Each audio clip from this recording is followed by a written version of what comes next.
To begin this session of viewer levels, as we await the first submissions, I'm going to show off something by Ragnarok X, who is a maker I've been following since SMM1, and who has made several fantastic creations in SMM2, and has recently returned, as with so many other people, for the patch. So let's take a look at this shooter boss battle, Ludwig's Magic Bullet Funland, wherein we see it demonstrated that Ludwig has been playing shmups.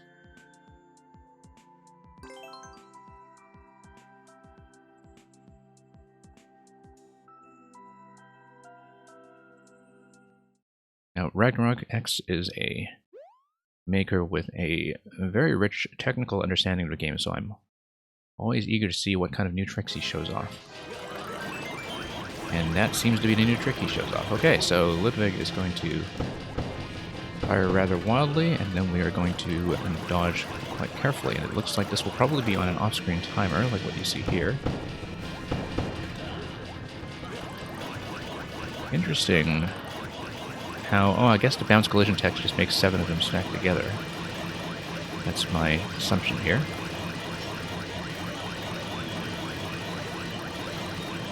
And then I did see earlier that it was some kind of Kodogu timer, although I haven't really gotten a close look since I'm spending most of my time trying to dodge this. This is, of course, on the assumption that this is a survival timer fight, as it looks to be. And that there isn't much more for me to do here, but to dodge and dodge and dodge. So, I'll have to review the video footage afterwards to see what's going on other than Mario's movement, which I'm watching quite carefully, so seems like a fairly standardized 1 minute time on a timer that we could see from the clear earlier. Oh, lols D, that was a Ludwig boss battle. Thank you for the first submission, by the way. We are just going to take a look at one more thing briefly as a warm-up, which is a kind of companion level to this one, and then we will get to yours as the first submission. So this one has a fairly higher clear rate and must be something easier, but it looks like another kind of one-room boss tech demo from what I can see. It's called Mecha Koopa Darts, and it's also by Ragnarok X. Hit the targets, win a prize. Hi, J-Line. Good to see you around. Hoping to look at 5 after I see Kyle Lulz's and Get Down, This Is a Froggery. But first of all, we'll just look at this second boss fight. Oh, I see. Okay, so we need to hit the darts. And it's funny because we didn't take a death at all in the previous one. We certainly look to be lowering the clear rate on this one, so got pretty brief firing time at least. So we'll just grab that propeller and dodge a bit more carefully.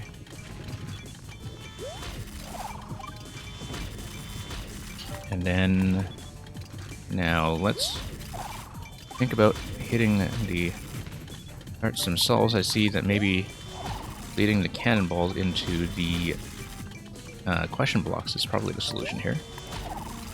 Just need to sort of improve our positioning a little bit in order to do that. Particularly because I haven't seen how we will hit the bottom block yet, but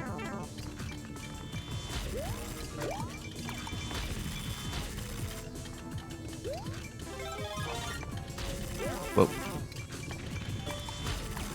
That's okay, we still have about 240 seconds to figure it out properly. Kind of amazed that this has the substantially higher clear rate of the new boss levels we've seen so far. Now, the red Mecha Koopa on the right side, yeah, that's entirely just to fire these, so we'll just try to lead the target a little more accurately. And let's see if that does what is intended. Actually, since it's based on the explosion range of the cannon, it may be that we need to explode it next to the... Oh, there we go. There we go. Finally got a hit. Now, Squirrel Suit may help quite a bit here, because it'll allow us to do the wall cling. The wall cling will give us a much better chance at actually hitting the targets, as you can see here. So we'll just try to lead one more over to the top. We'll need, I think, somewhat better timing before we do that. Let's get up here. Come on, come on. Go, go, go. No. Oh, there we go. At long last. And that should be it for this fight. So, whoops.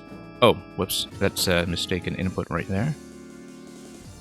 We, of course, don't want to go in for more, at least. Not right.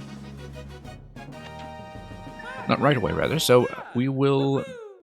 okay. That was...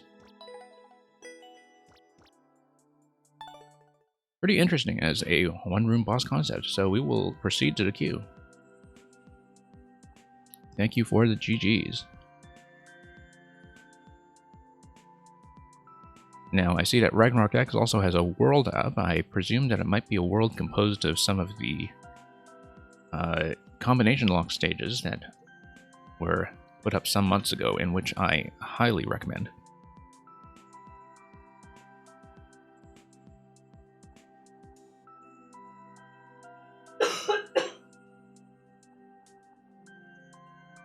Okay, so Kyle, let's take a look at yours. It's going to be Mario Maker 5 K0R and QNG. Get down, this is a froggery. And I guess we'll see what's going on with it. About 1.7%, about 2.5 minutes. And we see some piranha plants and some indicators under trampolines in the previous screen already. So let's see what that's all about. Tells me it's a technical auto scroll and that it is underwater. So we'll see what kind of demands on our precision are in play. 300-second timer, so it looks like the precision will be enforced mostly by the auto scroll. Let's actually use the dash button to swim through this properly. I see. And let's not hug the ceiling too tightly, lest we run into some of that. Oh, okay. I see. It looks like we have some POW throws ahead of us, perhaps. But I lost a little bit of time at the beginning. Oh, that's a death. I lost a little bit of time at the beginning, and so it seems like I was paying for that dearly by the time I went up to the bonsai segment, although that's kind of partly dependent on when you scroll up to that point anyhow, in terms of their spawn position, so let's see here. Yep, we needed to grab that POW and carry that POW all the way over. At Plays Pickles, welcome to the stream. Yeah, haven't really practiced that much with frog swimming yet. Wow, that is tight on a timer. Definitely need to do cleaner diagonals going up to that block. Or I just won't be able to grab that.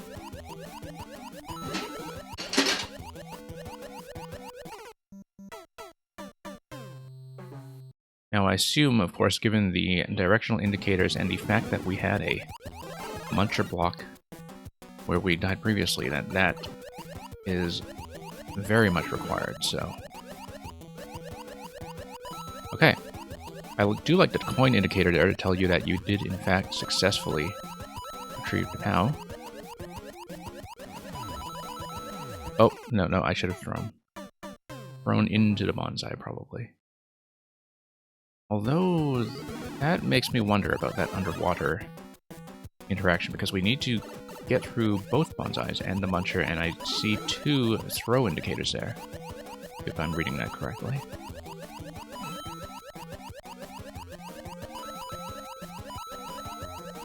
So we'll just go back here.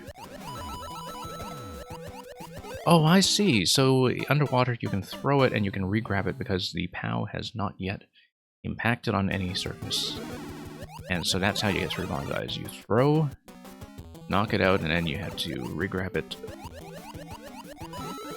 And then take it up to the muncher, presumably. A little too slow on the diagonal again. Thank you for the submission of Jungle Yoshi Prison.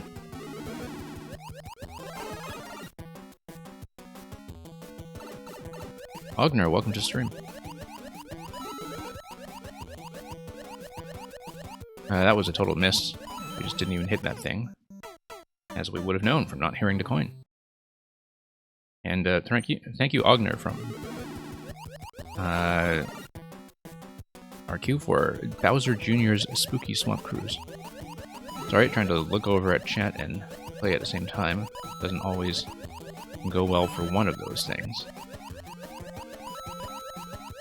One of those things happens like business as usual. The other one has some trouble. Now, seeing how to do that POW throw and recatch on the second bonsai when we are scrolling off screen is going to be a bit of a challenge. We don't need to follow the indicators in that precise, I think, although I'm not really sure about the bonsai hitbox for the throw.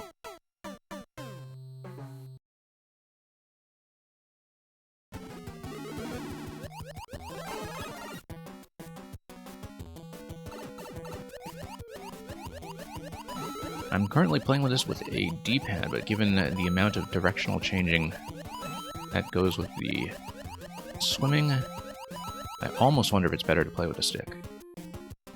This is obviously going to be too slow. We do need the frog to go full speed ahead.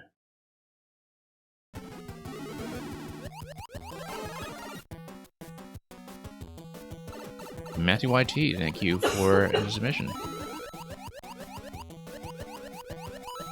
So yeah, now I'm trying to play this with the analog stick, and which is something I very rarely do for Mario Maker, but I think for swimming it actually makes sense.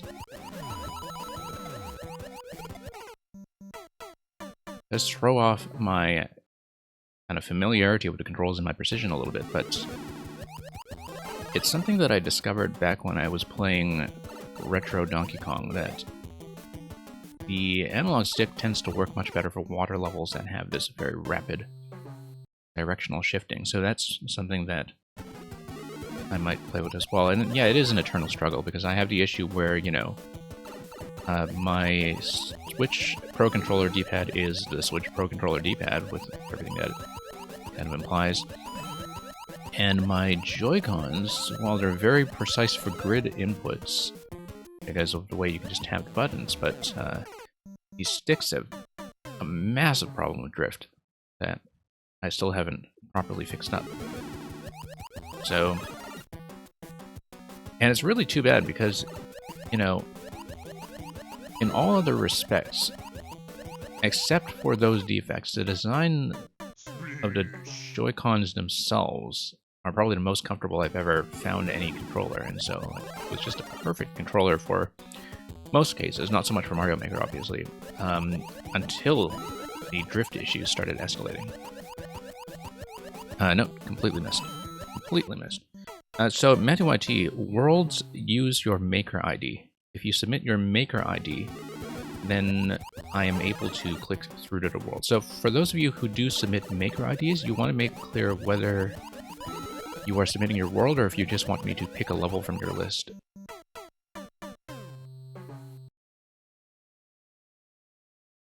Thank you for the submission, Beware.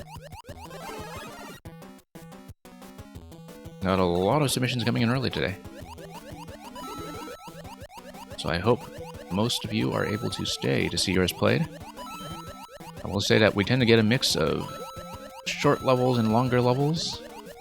And so in terms of the estimated wait time, I don't have a hard time limit, but usually as a mix of short and long levels, it averages about 20 minutes a level by the time you get to the end of it. Because, you know, some of them will take me over half an hour, some of them will take me a minute. So for those of you who are waiting or kind of submitting to multiple streams, that's what you can expect. And I totally missed the POW that time, but we'll just kind of practice to swim anyway. I actually wonder if we need to POW the first bonsai, because it seems like the better pattern might even be to go diagonally to the second one and to kind of speed our way through to the muncher. Because doing 2 POW throws, like, I'm not sure how strictly the auto-scroll speed is going to enforce that. But we'll see. Everything about this level seems fairly tightly tuned to me so far.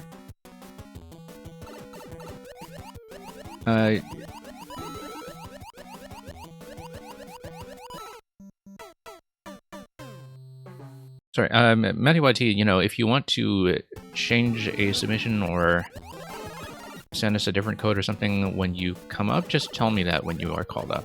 I'm willing to swap people's submissions as they go, because, you know, let's say you're watching this level and you realize, oh wow, this guy really can't handle water precision, and you decide to send me something else, yeah, that's fine. Okay, I've got to learn how to turn that corner, because right now I think I'm coming into that whole segment a little bit slow. And it's probably some kind of diagonal there going up to the bonsais that I'm not taking. And also maybe that my precision is poor when it comes to the POW throw itself. That is a bust.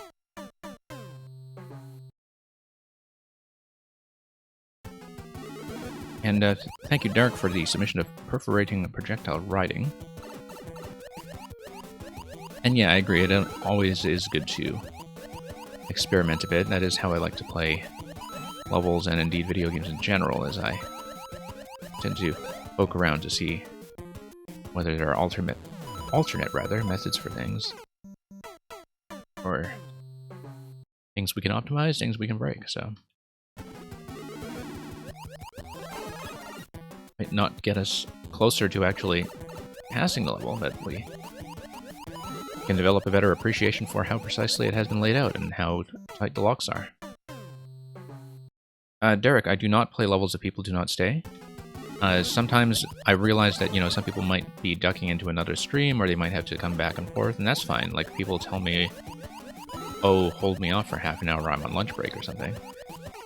But I do check before every submission if people actually are still here, because, you know, the purpose of doing viewer levels is very much to have that direct interaction.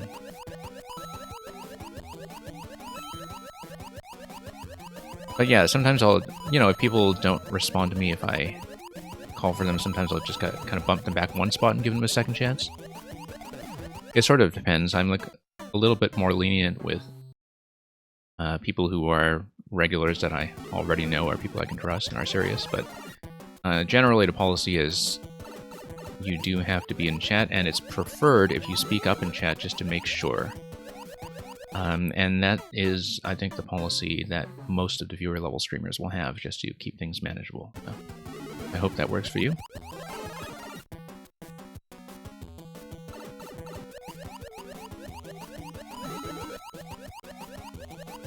Yeah, there isn't that much room to make mistakes here. You have to be pretty good about diagonals, and so I am playing with a stick right now, but it does mean I'm kind of slipping a little bit, because it's, like, I'm just not used to playing 2D games with a stick at all. Whoops, that was just a miss with a throw. I need to throw against a wall, I think, before I get up to that muncher, because otherwise the collision will take too long. Unless I need to recatch it after that muncher, but I doubt it, because it's going to be based on collision, and that will take out the POW block.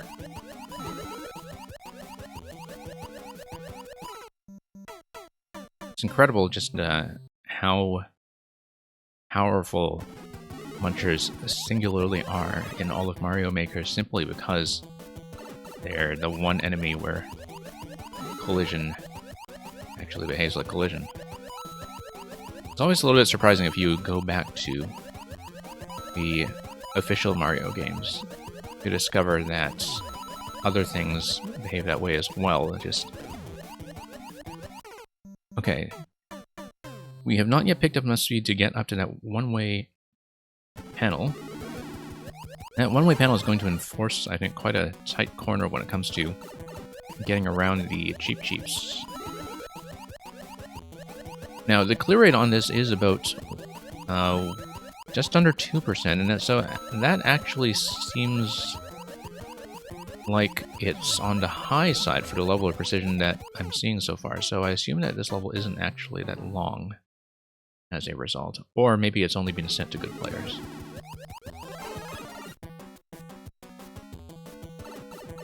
Do I think it keeps scrolling after the fish? I think it probably does keep scrolling. Like, it looks like the fish is going to be one final... Not final, but it's definitely a check to make sure you can get through the frog. I really doubt that the level lets you finish without the frog. I think it does ask you to not take a hit the whole time, and it's pretty clear to me that's designed that way. Now, it is, however, also not designed to enforce that with a clear condition, which suggests to me that there may be a checkpoint and there may be more.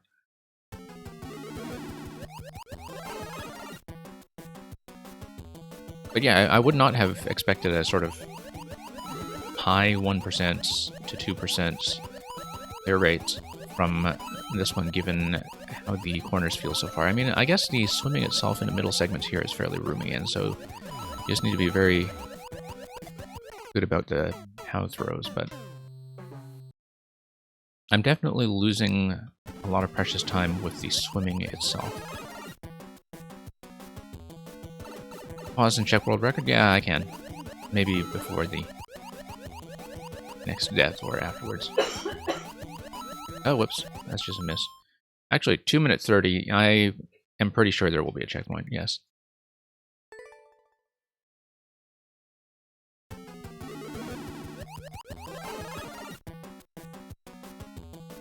So we'll see. I mean, you know, we'll give this a fair attempt. It is fun despite the tightness and the trust in the number of tiles that you can actually go off screen safely.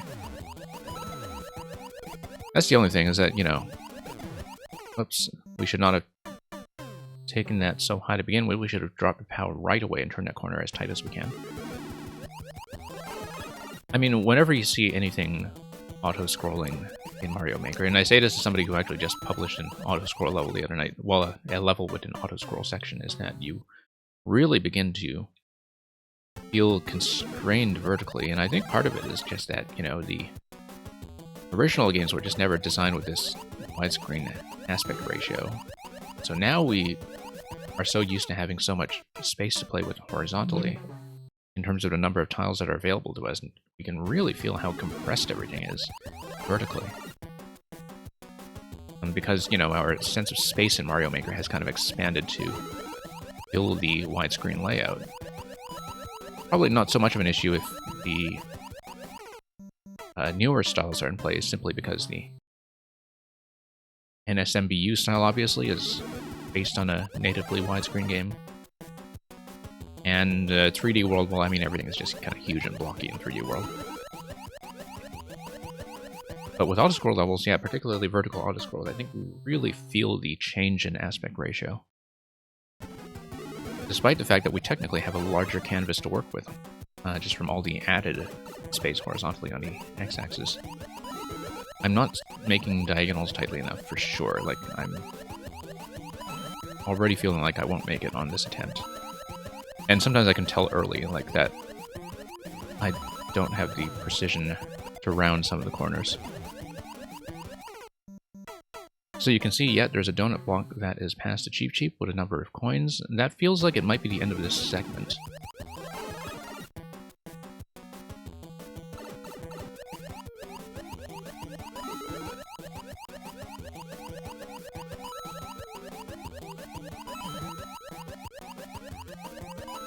Yeah, as I was saying earlier, I do like at least that the coins give you a nice audio indicator for when you're kind of at risk of going way off screen like that. But as you can see, I don't feel it anywhere close to actually rounding that Cheep Cheep corner.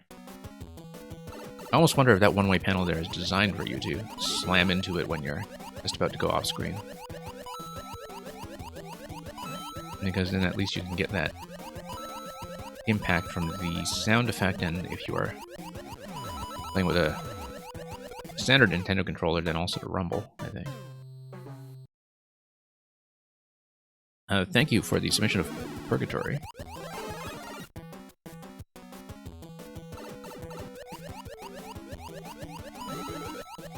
But yeah, as you can see, not very precise around that corner.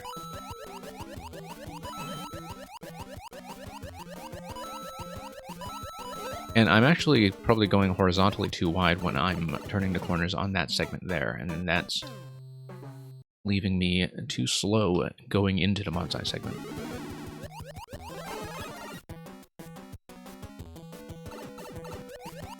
We'll see. I mean, maybe playing with a stick isn't the best idea. Like, the stick allows me to change directions very quickly, but the issue with it is that sometimes I'm overshooting, because,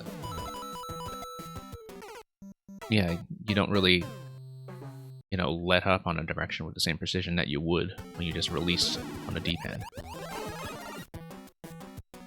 So, I may lose some progression here as I play around with the control schemes a bit and see what feels most comfortable.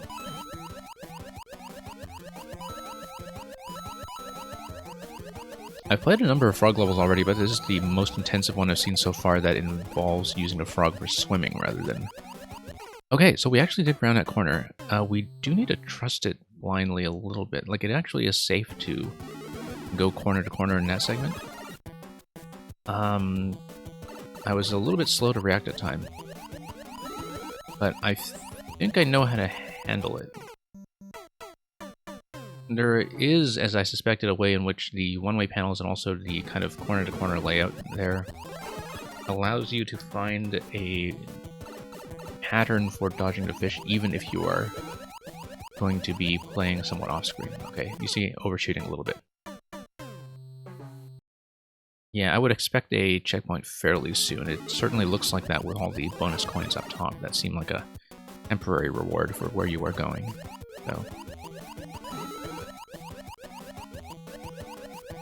Okay, much tighter around that this time. Feel like that's a slight improvement. But yeah, I was going too far to the right on the first bend. Sure. As you can see, a lot more room to work with. Okay, maybe going perpendicular does not work on that. I have to watch the Cheep Cheep timing, because the Cheep Cheep will pretty much go off screen by the time I am there. So I need to figure out like a good pathway, whether I should be going straight diagonal to the top left as soon as I hit that one-way panel. It's possible that I'm just doing the whole thing too slowly. No, that's not the correct pipe. Now, that's just going to dump you in there for the checkpoint. Not sure why it needs to, given that, you know, you're refreshed with frog suit anyway. Like, I don't see why you can't just continue with the frog suit.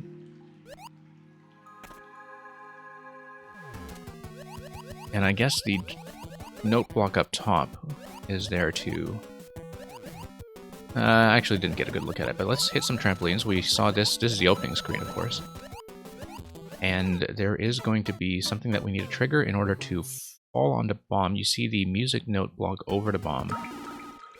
And that triggers it. So we need to kind of activate the whole mechanism, probably by hitting the trampolines accurately.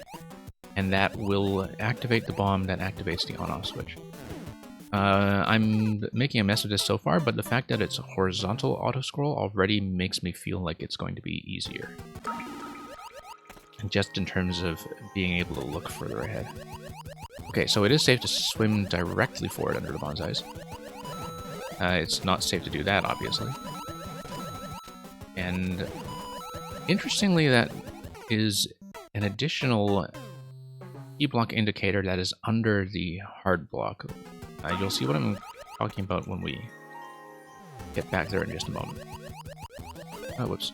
Okay, for this segment, I feel like I need a little bit more precise directional control, and I might switch back to D-pad for it.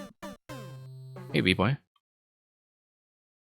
Glad you enjoy the commentary, Ogner. Still trying to figure it out as we go. Yeah, I gotta do D-pad for this segment simply because I do need to hold a constant direction. Wow, I don't know what the pattern is for those guys. And it seems like I might need to hit in order just to activate the bomb properly, but because that whole mechanism is off screen, I can't actually tell if order matters. Let's not reset all the way to start.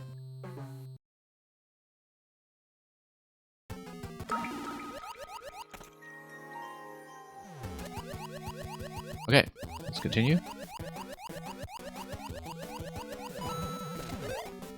Yeah, I don't know if I'm supposed to swim over those. It seems like the custom scroll here, and it is custom scroll, kind of slows down a little bit to let you play with that mechanism and dodge the Cheep Cheeps. I actually hadn't realized up until that point that it is a custom scroll that will slow down on occasion. It's not just a constant auto scroll.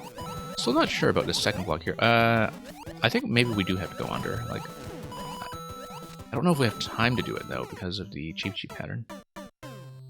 It may just be we need to stall on the hard block and find the right pattern to swim through the Cheep Cheeps up top. Cautiously. Like, I'm missing it there. And I'm also hitting the right block first instead of the left block, and I feel like order might matter there for the Bob-omb activation. Hit the blocks faster? Yeah. Whoops. Got stuck. Let's at least try to see the mechanism. Yeah, it seems like you actually do need to be very fast and you need to hit them all in a row. Because that was what will actually send over whatever object is up top and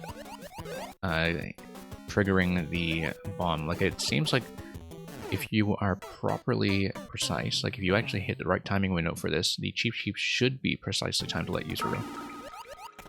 Because if you don't hug the ceiling and hit all of the blocks in a row, whichever object is up top will not be correctly sent.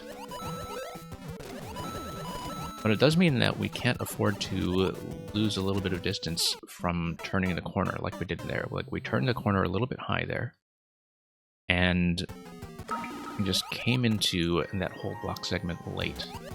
And you can't afford to do that simply because the Cheep Cheep timing won't let you. Yeah, timing's totally off there. But it does seem like you need to... Yeah, there we go. We hit everything in order and we hit it quickly, and it let us through. The issue that was that we took damage. So now we know that the block pattern at that speed does work, and that was of course confirmed by the maker in chat just now. Whoops. I should actually not be kind of horizontally dodging the big Cheep Cheeps there up front. Let's see how much more precisely we can take that. Not so much... Oh, go under Cheep Cheep is the solution. Okay. Interesting.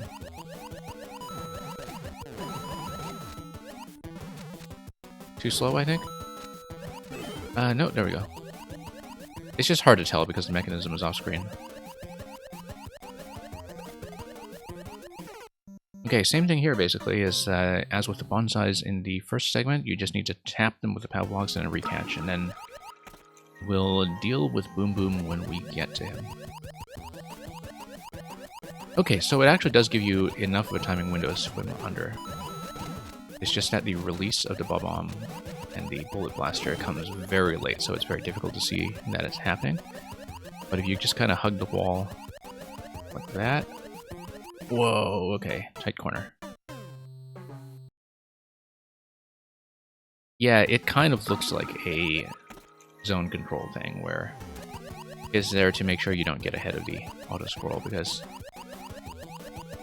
You know, when you play an auto-scroll that's kind of designed to be much more forgiving, I'm sure you all sort of know the feeling of constantly hugging the right side of the screen and just hugging the boundary, right? And this level definitely does not want you to do that, no matter how good your technique is, so...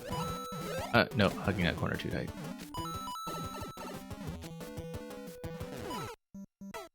Hey, Sneakin', welcome back.